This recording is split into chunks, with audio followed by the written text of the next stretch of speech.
పొందబోవారందరూ యేసుని చెంతకు రారండి, యేసుని వాక్యం వినరండి.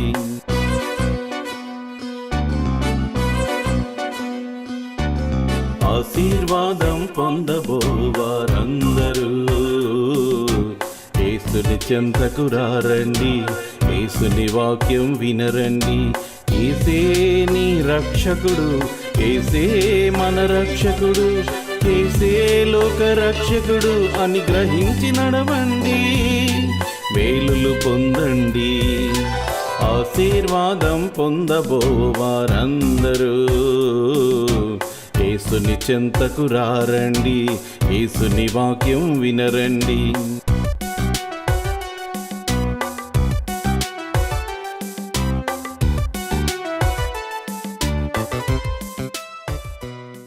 ప్రియమైన టీవీ ప్రేక్షకులందరికీ మా సింపాల్స్ గ్రేస్ లూథరన్ సంఘము రాజమండ్రి వారు అందించుతున్న అందరికీ ఆశీర్వాదం అనే టీవీ ప్రోగ్రాం తరపున ప్రత్యేకమైన వందనములు తెలియజేస్తున్నాం.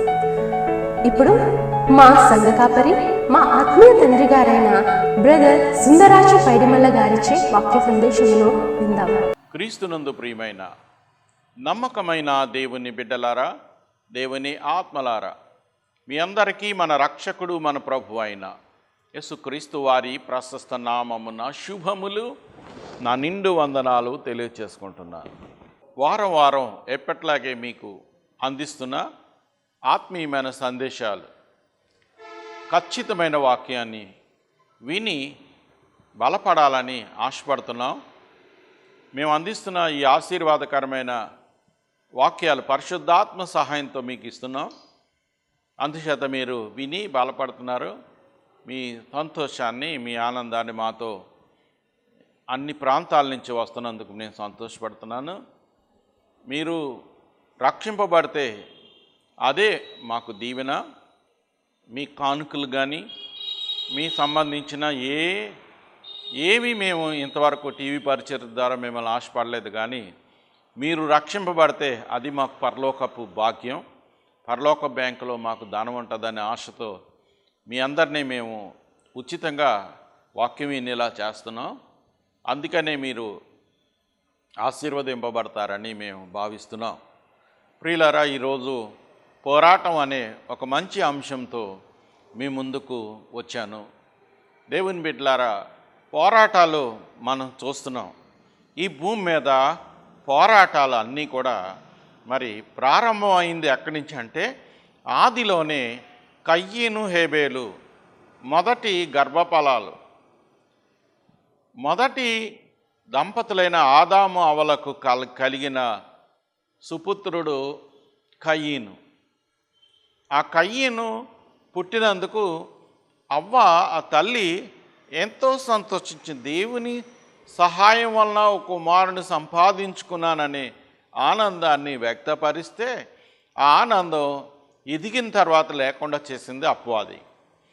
ఎదిగిన తర్వాత దేవునితో సరైన సహవాసాన్ని లేకుండా సాతాను కయ్యీనుతో సహవాసం చేసింది. కయ్యీను కూడా దేవునితో నామకార్థ సహవాసం చేసి సాతానుతో ఎక్కువ సహవాసం చేశాడు. హేబేలు తర్వాత పుట్టినవాడైన అతడు దేవునితో ఎక్కువ సహవాసం చేసి సాతానికి దూరంగా ఉన్నాడు. అర్పణ అర్పించే సమయానికి మరి మనందరికీ తెలుసు, కయ్యీను తను సంపాదించినటువంటి ఆ పొలంలో పండిన పంటలో కొంత తీసుకొచ్చి అప్పగించినట్లుగా కనబడుతుంది. హేబేలు గొర్రెల కాపరి అంటే యేసుక్రీస్తుకు సాదృశ్యంగా కనబడుతుంది. గొర్రెల కాపరి, యేసుక్రీస్తు చెప్పాడు, నేను గొర్రెలకు గొప్ప కాపరిని అని. ఆ ప్రారంభంలోనే హేబేలు రూపంలో యేసుక్రీస్తు ఈ లోకానికి వచ్చినట్లుగా మనకు అర్థమవుతుంది. హేబేలు గొప్ప గొర్రెల కాపరి కనుక దేవునితో ఆయనకున్న సహవాసం అతని జీవితాన్ని దీవెనకరంగా మరల్చింది. దేవుని బిడ్డలారా, హేబేలు తను పెంచిన గొర్రెలలో శ్రేష్టమైన వాటిని కొన్ని తీసుకొని దేవునికి అర్పిస్తే హెబేలు అర్పణను దేవుడు లక్ష్య పెట్టారు. కయీను మొక్కుబడిగా తెచ్చిన అర్పణ దేవుడు లక్ష్య పెట్టలేదు, మనకు తెలుసు. ఆ విధమైనటువంటి పరిస్థితుల్లో అపవాది కయ్యంలో పనిచేసి తన తమ్ముడైనటువంటి హేబేల్ని చంపడం మనం చూస్తున్నాం. చంపి దేవునితో అబద్ధం ఆడుతున్నాడు. నా ప్రియమైన దేవుని బిడ్డలారా, దేవుడు అన్నీ చూస్తాడండి, అన్నీ చూస్తాడు, అందరిని చూస్తాడు. దేవుడు మనకి స్వాతంత్రం ఇచ్చాడు, ఫ్రీడమ్ ఇచ్చాడు. ఆ ఫ్రీడమ్ని మనం ఉపయోగించుకోవడంలో అర్థం ఉంటుంది. అవును దేవుని బిడ్డలారా, ధనవంతులకి ఇంటి నిండా డబ్బు ఉంటుంది, ఖరీదైన బంగళాలు ఉంటాయి, ఖరీదైనటువంటి అన్ని విలాసాలు ఉంటాయి. అయితే అందరు ధనవంతులు విలాసానికి అలవాటు పడరు. యోబు భక్తులు లాంటి ధనవంతులు ఉంటారు, వాళ్ళు దేవుని మీద ఆధారపడి జీవిస్తారు. లోకస్తులైతే ఇచ్చిన ఫ్రీడమ్ని, ఇచ్చిన స్వాతంత్ర్యాన్ని దుర్వినియోగం చేస్తారు. విలాసాలకి, సుఖ భోగాలకి, లోక సంబంధించిన పోకడలకి, రాజకీయాలకి, ఆడవాళ్ళకి, ఈ రకరకాల లోక సంబంధించిన పోకడలకి ఖర్చు పెట్టి నష్టపోతారు. వాళ్ళకి పరలోక బ్యాంకులో ధనం ఉండదు. ఈ లోకంలో ఏ విధమైనటువంటి ఒకవేళ పేరు ప్రతిష్టలు ఉన్నా అవి అతని ఆధ్యాత్మిక జీవితానికి పనికిరావు. దాన ధర్మాల వల్ల పేరు ప్రతిష్టలు వచ్చినా అది కూడా మొక్కుబడి దాన ధర్మాలు చేస్తారు వాళ్ళు. ఫ్రీడమ్ని ఒకవేళ కొంతమంది దాన ధర్మాలు కూడా వాడతారు, డబ్బుంటే అవి కూడా పేరు పలుకుబడి కోసం వాడతారు, గొప్ప కోసం, ఆ నలుగురు చెప్పుకుంటారనే ఆలోచనతో తప్ప పరలోక బ్యాంకులో ధనం కూర్చుకోవాలనే ఆలోచన ఉండదు. హెబేలు లాంటి వాళ్ళకైతే పరలోక బ్యాంకులో ధనం కూర్చుకోవాలని ఉంటుంది. కయ్యను లాంటి వారికైతే లోక సంబంధించిన పోకడలతో కాలక్షేపాన్ని చేస్తూ ఉంటారు. దేవుడిచ్చిన స్వాతంత్ర్యాన్ని సాతాను వలలో చిక్కబడిన వారు దుర్వినియోగం చేస్తారు. సాతానును జయించిన వారు విజయాలు పొందుకుంటారు. ప్రియులారా, ఈరోజు పోరాటం అనే అంశంలో భాగం ఇదే. కయ్యేను హేబేలు పోరాటం జరిగింది వాళ్ళ మధ్య. హేబేలు మరణించాడు, కయ్యను గొప్పవాడిని అనుకుంటున్నాడు. మరలా దేవుడు కయ్యన్ని ప్రశ్నించినప్పుడు, మీ తమ్ముడైన హేబేలు ఎక్కడా అంటే, నేను అతనికి కాపలాదారునా అని అబద్ధం కూడా దేవుని దగ్గర ఆడాడు. ప్రియులారా, దేవుడు అన్నీ ఎరిగినవాడు. అతను అబద్ధం ఆడినంత మాత్రాన దేవునికి తెలియని విషయం ఉండదు. అందుకే మరి దేవుడు అన్నాడు, నీ తమ్ముడైన హేబేలు రక్తము నాకు మొర్ర పెడుతుందని చెప్పాడు దేవుని బిడ్డలారా. అవును, దేవునితో సహవాసం చేసేవాళ్ళు ఈ లోకాన్ని విడిచిపెట్టి వెళ్ళిన తర్వాత కూడా దేవునితోటే సహవాసం చేస్తారు, దేవునితోటే మాట్లాడతారు. ఇది మర్మం. లోకంతో సహవాసం చేసేవాళ్ళు మరణించిన తర్వాత కూడా సైతానుతో మాట్లాడతారు. లోకంలో సాతానుతో సహవాసం చేసేవాళ్ళు మరణించిన తర్వాత కూడా సైతానుతోటే సహవాసం, పాతాళంలో యాతన పడే పరిస్థితి దాపురిస్తుంది. దేవునితో సహవాసం చేసేవాళ్ళు లోకాన్ని విడిచిపెట్టి వెళ్ళిన తర్వాత కూడా దేవునితో మాట్లాడతారు, దేవుని సన్నిధిలో సంతోషంగా చీకు చింత లేకుండా జీవిస్తారు. ప్రియులారా, మనం పోరాడవలసింది అపవాదితో కానీ లోకంతో కాదు. అందుకనే యాకోబు భక్తుడు ఏమంటున్నాడంటే, ప్రియులారా, యాకోబు పత్రిక 4వ అధ్యాయం 1వ వచనంలో చూసినట్లయితే, మీలో యుద్ధములను పోరాటములను దేని నుండి కలుగుచున్నవి? మీ అవయములలో పోరాడు మీ భోగేచ్ఛల నుండియే గదా మీరు ఆశించుచున్నారు, కానీ మీకు దొరుకుటలేదు. నరహత్య చేయుదురు, మత్సరపడుదురు, కానీ సంపాదించుకొనలేరు. పోట్లాడుదురు, యుద్ధము చేయుదురు, కానీ దేవుని అడుగనందున మీకేమీ దొరకదు. మీరు అడిగినను మీ భోగముల నిమిత్తము వినియోగించుకుంటకై దురుద్దేశంతో అడుగుదురు గనుక మీకేమీ దొరకట్లేదు. నా ప్రియమైన దేవుని బిడ్డలారా, ఇక్కడ యాకోబు పత్రికలో యాకోబు గారు మొదటి 2 వచనాల్లో మనకి ఎంత చక్కని విషయం మనకు చెప్పారు. మనం దేవుణ్ణి అడగకుండా సొంత జ్ఞానంతో పోరాడతాం. సొంత జ్ఞానం అనగానే సైతాను యొక్క ప్రేరేపణ. సొంత జ్ఞానం అంటే సాతాను యొక్క ప్రేరేపణ. దేవుని జ్ఞానం అంటే పరలోకం నుంచి వచ్చే బహుమతి. దేవుణ్ణి అడిగితే దేవుడు మనకి సహాయం చేయక మానడు.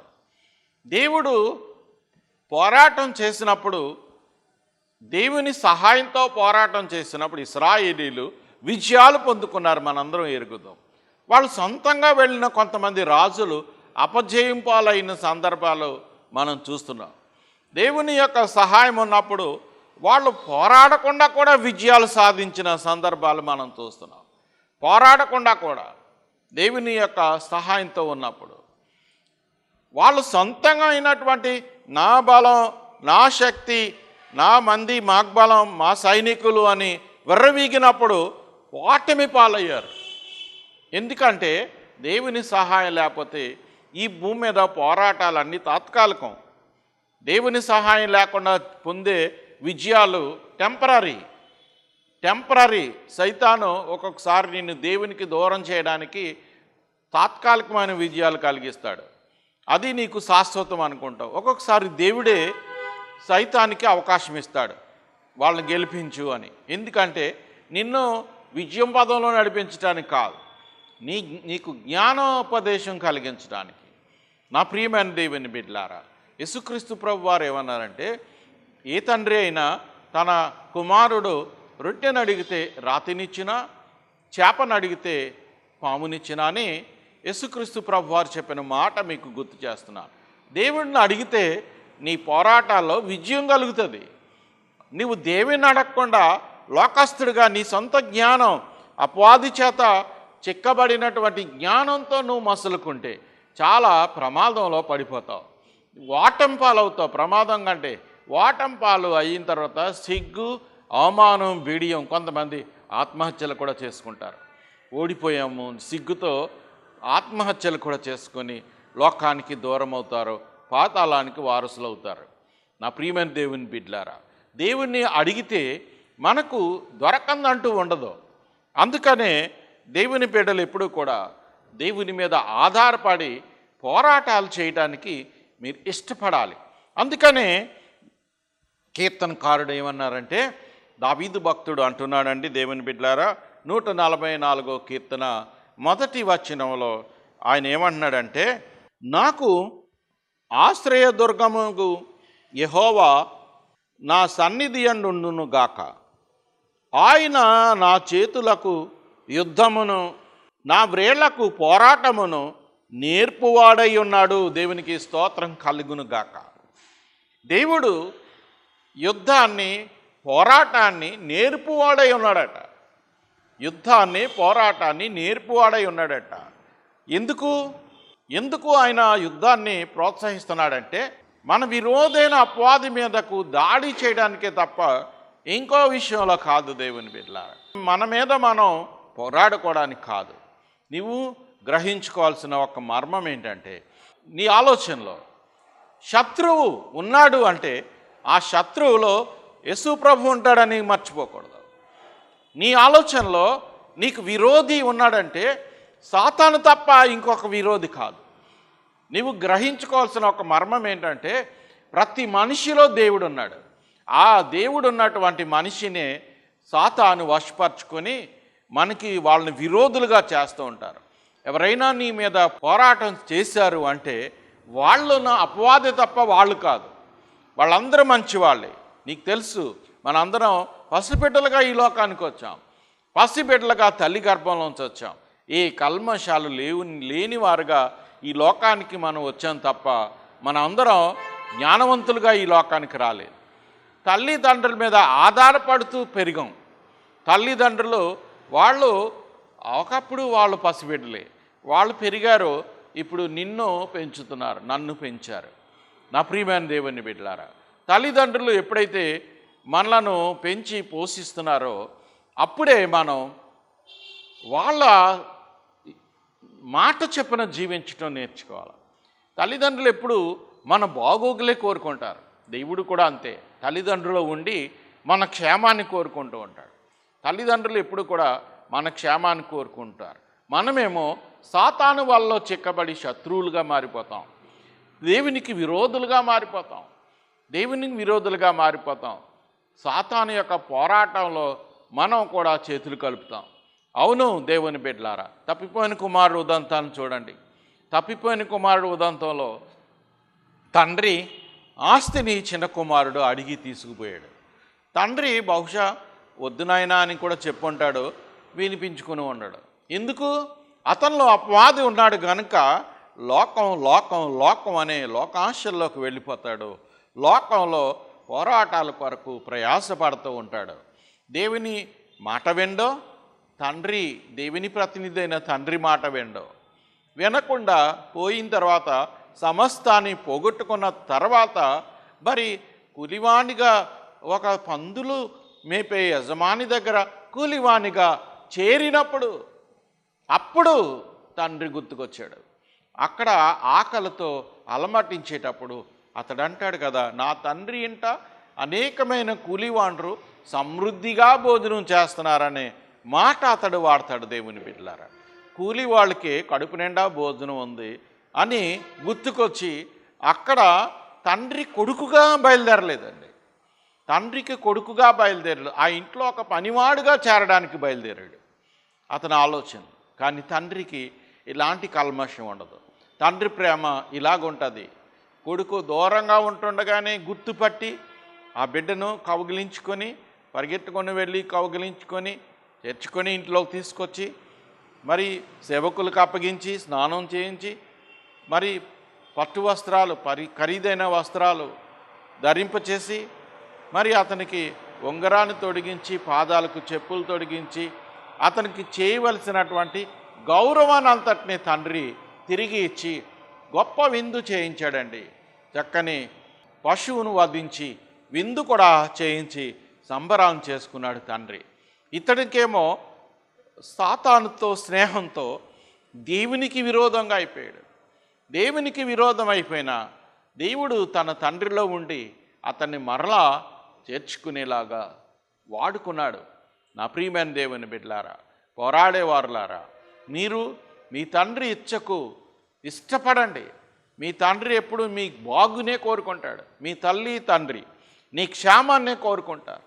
చాలామందికి సాతాను వాళ్ళలో పడి తల్లిదండ్రులను తిరగబడుతున్నారు, తల్లిదండ్రుల మీద తిరుగుబాటు చేస్తున్నారు. ఈ రోజున ఆస్తి కోసం, లోకం సంబంధించిన పోకళ్ళ కోసం ఇంకా వార్తలు వింటున్నాం. ఎంత భయంకరమైన వార్తలు అంటే, తండ్రిని చంపేస్తున్నాడు ఆస్తి కోసం, తల్లిని చంపేస్తున్నారు, లేకపోతే వృద్ధాశ్రమంలో చేర్పిస్తున్నారు. కొంతమంది ఇంకా భయంకరంగా రోడ్డు మీద వదిలేసాడంటే మొన్న మరి వాట్సాప్లో పెట్టారు పోస్టింగ్.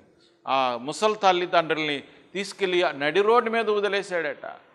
మరి ఆ పోలీసులు టేకప్ చేసి అతన్ని అరెస్ట్ చేసి అతన్ని మందలించినట్లుగా మరి వార్తల్లో చూస్తున్నాం.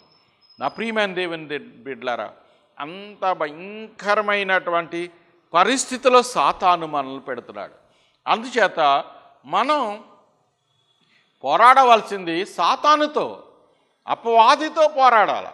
అపవాదితో స్నేహం అనేది దేవుని బిడ్డలకు పనికిరాదు. ఇదిగో మనం కీర్తనకారుడు చెప్పిన మాట విన్నాం, పోరాటం నేర్పేవాడు దేవుడు. ఆయన దగ్గరకు వస్తే నువ్వు సాతాను మీద దాడి చేయగలిగినటువంటి సామర్థ్యాన్ని ఆయన ఉచితంగా నీకు అనుగ్రహిస్తాడు అని మీకు ప్రేమపూర్వకంగా తెలియచేస్తున్నాను దేవుని బిడ్డలారా. మీకు ఉచితంగా దేవుడు ఇవ్వడానికి ఆయన సిద్ధంగా ఉన్నాడు అని మీకు ప్రభుపేట తెలియచేస్తున్నాను. అపోస్తుడైన పౌలు భక్తుడు కొరింథీయులకు రాసిన 2వ పత్రిక 7వ అధ్యాయము 5వ వచనాన్ని మనం చూసినట్లయితే, మేము మాసిదోనియాకు వచ్చినప్పుడు మా శరీరము ఏమాత్రము విశ్రాంతి పొందలేదు. ఎటుపోయినను మాకు శ్రమయే కలిగెను. వెలుపట పోరాటములు, లోపట భయములు ఉండెను. అయినను దీనులను ఆదరించు దేవుడు తీతు రాక వలన మమ్మను ఆదరించెను. దేవుని పిల్లారా, పౌలు భక్తుడు అంటున్నాడు, మాసిదోనియాకు వచ్చినప్పుడు వెలుపల పోరాటములు, లోపల భయములు ఉన్నాయంట. నా ప్రియమైన దేవుని బిడ్డలారా, ఈ పౌలు గారు ఒకప్పుడు దేవుని పిల్లలతో పోరాడడానికి ఒకప్పుడు సౌలుగా ఉన్నప్పుడు క్రైస్తవులను హింసించడానికి పోరాటానికి దిగినవాడు. ఎప్పుడైతే ప్రభు దర్శనంతో అతని కళ్ళు మూయబడ్డాయో, మూయబడ్డ కళ్ళు దేవుడు తర్వాత తెరవ చేసిన తర్వాత తన బ్రతుకంతా కూడా దేవుని కొరకు పోరాడే సామర్థ్యాన్ని కలిగి ఉన్నాడు. ప్రియమైన దేవుని బిడ్డలారా, ఒకప్పుడు నీవు తెలియక సాతాను యొక్క వలలో చిక్కబడితే, నా ప్రియమైన దేవుని బిడ్డలారా, దేవుడు నిన్ను విడవడు. నువ్వు దేవుని బిడ్డవని మర్చిపోవద్దు. వాక్యం వింటున్న ప్రియులారా, మీరే కాదు, లోకంలో ఉన్న వారందరూ దేవుని బిడ్డలే. అన్యులేంటి, ముస్లిమ్స్ ఏంటి, ఇతర మతస్థులేంటి, క్రైస్తవులేంటి, అందరూ కూడా దేవుని బిడ్డలే. దేవుని బిడ్డలు ఎప్పుడు కూడా దేవుడు వాళ్ళని విడిచిపెట్టడు, ఎవరిని విడిచిపెట్టడు, క్షేమాన్ని ఇస్తాడు. మీరు గమనించండి, ఆయన వర్షం అందరికీ సమానం. ఎందుకు? దేవుని పిల్లలు. ఆయన వెలుతురు అందరికీ సమానం. ఆయన గాలి, నీరు, లోకంలో ఉన్నవన్నీ కూడా ప్రతి మానవులకి సమానం. ఆయన నమ్ముకున్న వాళ్ళకి మాత్రమే అని పెట్టలేదు దేవుడు. కారణం ఏంటంటే ప్రతి వాళ్ళ రూపం దేవునిది, ప్రతి వాళ్ళలో దేవుని ఆత్మ ఉన్నది. అందుచేత ప్రియులారా, మనం గ్రహించుకోవాల్సిన విషయం, పోరాటం అనేది సాతాను మనలోనికి చేరినప్పుడే పోరాటం అనేది వస్తుంది. సాతాను మనలో దూరినప్పుడే పోరాటం అనేది మనకు వస్తుంది. మనం ఎప్పుడు కూడా సాతాను వాళ్ళలోనికి చిక్కకుండా జాగ్రత్త పడాలి. అందుకే యేసుక్రీస్తు ఈ లోకానికి వచ్చాడు. ఈ లోకానికి వచ్చి సాతాను జయించడం కూడా నేర్పాడు. ఆయన బాప్తిస్మం పొందిన వెంటనే సుమారు సాతాను చేత శోధింపబడడం మనకు తెలుసు. బాప్తిస్మం పొంది 40 రోజులు ఉపవాస దీక్ష చేసి ఆ దీక్ష అనంతరం సాతాన్ని ముమ్మారు వాక్యంతో జయించాడు. అది మనకు పాఠం దేవుని బిడ్డలారా. మనం కూడా ఉపవాస దీక్షలో సాతాను జయించగలం అనే పాఠాన్ని దేవుడు మనకు నేర్పాడు ప్రభువారు. అందుచేత ప్రతి మనిషి కూడా దేవుని యొక్క రూపం, దేవుని యొక్క ఆత్మను కలిగి ఉన్న వాళ్ళం గనుక మనం చేయవలసిన పని ఏంటంటే, పోరాటం చేసేటప్పుడు ఎదుటివానిలో ఉన్న యేసుక్రీస్తును చూడడం నేర్చుకోవాలి. ఎదుటివానిలో ఉన్న యేసుక్రీస్తును చూడడం నేర్చుకోవాలి. ఎప్పుడైతే అలాంటి బుద్ధి మనకు వస్తుందో మనలో యేసుక్రీస్తు కార్యం చేస్తాడు. చేసి నీవు పోరాడి గెలిచిన దానికంటే ఎక్కువ విజయం నీకు ఇస్తాడు దేవుని బిడ్డలారా. నువ్వు పోరాడి సంపాదించుకున్నాను అనుకున్న దానికంటే ఎక్కువ విజయాన్ని నీకు ఇస్తాడు. ఈ భూమి మీద నీకు మంచి పేరు ప్రతిష్టలు వస్తాయి, మరి పరలోకంలో కూడా మంచి పేరు ప్రతిష్టలు వస్తాయి. మీకు అర్థమవడానికి చెప్తున్నాను దేవుని బిడ్డలారా. మరి స్వాతంత్ర సమరం జరుగుతున్నప్పుడు అనేకమైన యోధులు పోరాడుతుంటే బ్రిటిష్ వారు వాళ్ళందరినీ అన్ని రకాలుగా చంపేస్తున్నారు. పోరాటంలో గెలవలేకపోతున్నారు.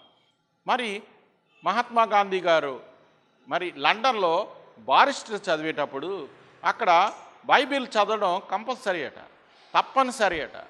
అందుచేత అక్కడ ఆ బైబిల్ చదివినప్పుడు ఆ బైబిల్లో క్రీస్తుని ఆయన చూశాడట. క్రీస్తు శాంతి కాముకుడు, క్రీస్తు శాంతి దూత, శాంతి స్వరూపి, శాంతి అయిన దేవుడు. ఇది గ్రహించిన తర్వాత పోరాటం వల్ల ప్రాణాలు పోవడమే తప్ప రెండోది ఉండదు, శాంతి వల్ల విజయం కలుగుతుందని అప్పుడు గ్రహించుకున్న తర్వాత గాంధీ గారు మరి ఇండియా వచ్చిన తర్వాత శాంతి కాముకుడుగా శాంతి అనే సిద్ధాంతాన్ని మరి ఉపయోగించి మరి పోరాటం చేశాడండి. పోరాటంలో శాంతి యుద్ధం చేశాడు, శాంతిని కోరుకున్నాడు. అప్పుడు బ్రిటిష్ వారు లొంగారు. దేవుని యొక్క క్రీస్తు ప్రేమను చూసిన తర్వాత గాంధీ గారికి మరి అహింస అనే సిద్ధాంతాన్ని తీసుకురాగలిగాడు దేవుని బిడ్డలు. హింస వల్ల జరగంది, అహింస వల్ల జరుగుతుందనే సిద్ధాంతాన్ని తీసుకొచ్చాకే మరి స్వాతంత్రం మన దేశానికి రావడం మనం ఎరుగుదాం. అది క్రీస్తు ప్రేమలో ఉన్న భాగం దేవుని బిడ్డలారా. అందుచేత మీరు గ్రహించుకోవాల్సిన విషయం ఏంటంటే, పోరాటం వల్ల ఏ విజయం కలగదు, కానీ మరి శాంతి వల్ల, ప్రేమ వల్ల పోరాటంలో సంపాదించుకోలేని విజయం కూడా నీవు సంపాదించుకోగలుగుతావు. అందుచేత విశ్వాసి నువ్వు చేయవలసిన మంచి పని ఏంటంటే, క్రీస్తును వెంబడించు. క్రీస్తు పోరాడగలిగిన వాడు. మీకు తెలుసు, ఆ రోజున గెత్సెమనే వనంలో రాణువారు వచ్చి ప్రభువుని బంధిస్తే దుడుకు పేతురు మల్కు అనే సైనికుని చెవి నరికినప్పుడు యేసుక్రీస్తు ప్రభు వారు అన్న మాటలు మనం గుర్తు చేసుకుందాం దేవుని బిడ్డలారా. పరిశుద్ధులైన మత్తయి రాసిన సువార్త 26వ అధ్యాయము 52, 53 వచనాలు మనం చూసినట్లయితే, నీ కత్తి వరలో తిరిగి పెట్టుము, కత్తి పట్టుకొని వారందరూ కత్తి చేతనే నశించుదురు. ఈ సమయమున నేను నా తండ్రిని వేడుకొనలేననియు, వేడుకొనిన ఎడల ఆయన 12 సేనా వ్యూహముల కంటే ఎక్కువ మంది దూతలను ఇప్పుడే నాకు పంపడనియు నీవనుకొనుచున్నావా అంటాడు దేవుని బిడ్డ. 12 సేనా వ్యూహముల కంటే ఎక్కువ సైన్యాన్ని తండ్రిని వేడుకుంటే పంపిస్తాడట. అంత సామర్థ్యం కలిగిన దేవుడు. అంతెందుకు, పోరాటం కాదు, ప్రభువారు నోటంట ఒక్క మాట సెలవిస్తే వాళ్ళందరూ చేతులు పడిపోతాయి, వాళ్ళందరి నోర్లు పడిపోతాయి. ప్రభువు అలాంటి కార్యాలు చేయడానికి ఈ లోకానికి రాలేదు, పాపిని క్షమించడానికి వచ్చాడు ఆయన. ప్రార్థన. ప్రేమగల తండ్రి పరిశుద్ధుడా, నీ పరిశుద్ధ నామానికి వెలలేని వందనాలు, స్తుతులు, స్తోత్రాలు చెల్లిస్తూ, ప్రార్థన వినడి పావనుడా, ఇదిగో ఈ వాక్యం విన్న నా ప్రియులందరినీ మీరు ఆశీర్వదించండి, పరిశుద్ధాత్మ శక్తితో నింపండి, దీవెన దయచేయండి. బిడ్డలు తెలిసి తెలియచేసిన అపరాధాలు మన్నించండి, చెడు నుంచి తప్పించి మీరుతో తృప్తిపరచండి. ఎట్టి వ్యాధి రోగం బిడ్డలో ఉన్న యేసునామమున స్వస్థత కలుగునుగాక. అలాగే తండ్రి, ఈ బిడ్డల యొక్క జీవితాల్లో కొత్త వెలుగును చూపించండి. పాత స్థితిని విడిచిపెట్టి కొత్త మార్గంలో వెళ్ళి పోరాటం చేయడానికి ప్రార్థన శక్తిని ఉపయోగించుకొని దుష్టుని మీద విజయం పొందుకునేటట్లుగా సహాయం చేయమని, శత్రువుకి భోజనం పెట్టగలిగిన సామర్థ్యం ఈ వాక్యం విన్న బిడ్డలకు మీరు కలుగు చేయమని, ఈ వాక్యం విన్న వాళ్ళందరినీ దీవించమని, వీరి మనసులో ఉన్న న్యాయమైన ప్రతి కోరికకు విజయం ప్రకటిస్తూ జీవము గల యేసు నామాన ప్రార్థించి వేడుకుంటున్నాను పరమ తండ్రి. ఆమేన్. తండ్రి, కుమార, పరిశుద్ధాత్మ త్రియేక దేవుని దీవెన సదా కూడి ఉన్న మీకు, మీ కుటుంబాలకు, మీ సమస్తానికి తోడైండును గాక. Amen. Amen. Amen. Praise the lord.